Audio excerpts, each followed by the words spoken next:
আমাদের গ্রামে মা সিদ্ধেশ্বরীর পুজো, এই পুজোটা অনেক বড় করে হয়, তাই জন্য আমি সুন্দর করে লাল টুকটুকেভাবে সেজে নিয়েছিলাম। আমাকে কেমন লাগছে জানিও তো, যদিও কিছুই সাজিনি, শাড়ি পরেছিলাম, কিন্তু শাড়িও তো সবসময় পরা হয় না পুজো বা ওকেশন ছাড়া। কেমন লাগছে জানিও।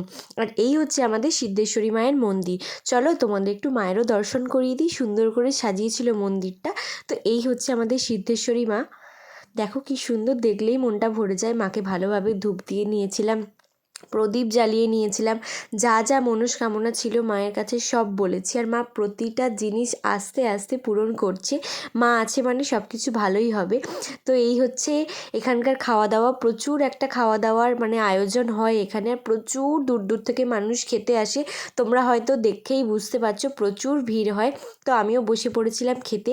পায়েস ছিল আর খিচুড়ি ছিল। আর এই হচ্ছে মায়ের আরতির সময়। আরতির সময় মাকে দেখতে একটু বেশি মিষ্টি লাগে, তাই না? তো ব্লগটা তোমাদের কেমন লাগলো জানিও। টাটা।